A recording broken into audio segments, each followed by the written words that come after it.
I am Hollington here, called Maker Paradise. You like my background here? It's called Maker, can you tell? This one could be rather long. I'm gonna do it as quickly as I can. I don't know if you've heard about the lawsuit between NAR and a gentleman in Missouri, as I understand. And it has to do with broker agreements. And it's really changing things around. A couple days ago, the National Association of Realtors, better known as NAR and AR, put out this. And if you'd like a copy of it, contact me and give me your contact information and I'll send you a copy of it. This one is for home buyers. There's also one for home sellers. Home buyers is the one that has changed the most. So I'd like to delve into it and give you a little bit of what they have to say about it. They start out by saying it's one of the largest transactions that most people ever undertake. And agents who are realtors have always been a trusted source and advice, stand ready to help and navigate you through the home buying process, because that's what we're educated to do. That's what they teach us to do. Each state is different. They have their requirements. They have their tests for the license. Then you're licensed to use their program to help people buy a house. NAR's recent settlement has led to several changes that really do benefit the home buyer. And they wanted to clearly lay that out. Here's what the settlement means for home buyers. First one is you will sign a written agreement with your agent before touring your home.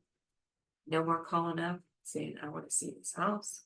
Can you give me a virtual tour? Can we run over and look at this? No, it's all gone. Can't do that anymore.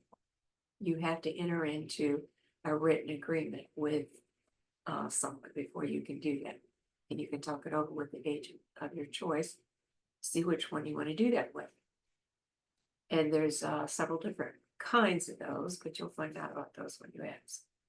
Before signing this, you ensure that it reflects the terms that you want to negotiate with your agent and that you understand exactly what services and value you'll be provided for and how much.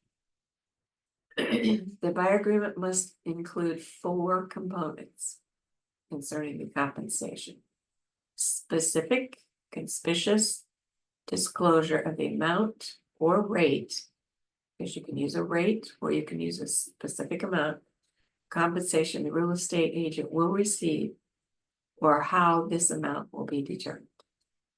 Like 3%, 5%, whatever. Compensation that is subjective.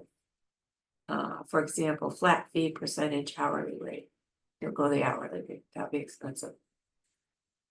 And it's not open-ended. It has to be defined exactly how that agent is, the buyer broker compensation is going, how they're going to be paid. It has to be whatever, how the offering is going to be. That all has to be.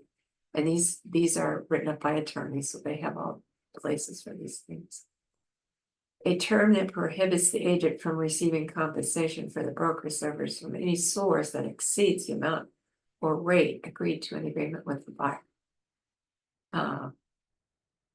You have to agree on a term. That's basically what they're saying.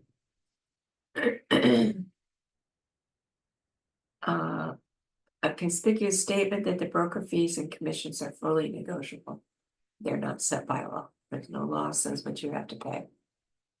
I expect what will happen, you'll be talking with your realtor. If you decide you want to, that's the one you want to hire, then you'll be talking about the services that you're going to need from them. And by that will determine what they decide they're going to charge you. You do not need a written agreement if you're just speaking to an agent in an open house or asking them about their services. You can do that without being in an agreement with them. Written agreements apply to both in-person and live virtual home tours. And the seller can still agree to compensate your agent. This practice is permitted still, but the offer cannot be shared into multiple listings for this MLS. It has to be communicated either between the agents or brokers to share that information about properties for sale. I understand right now that they're going to allow for it to be on the sign. But some of this is still fluid. So we'll begin to see more as people start doing more. But that's what it means for home buyers. You're going to sign a written agreement with an agent. It's very much like the listing agent signs. That talks about what they're going to do and how they're going, what the services they're going to provide, and that you are responsible to pay for them. Now, how you get the money, that's another story. It could come from concessions. Sellers are paying concessions. It could come from the buyer. It's all negotiable. So but it's different than it has been in the past. So you need to know that. Thank you for joining me. And if you're interested in a copy of this, I'd be happy to send it to you. Just let me know. Leave me your email address and I'll be happy to do that. Thank you. See you soon.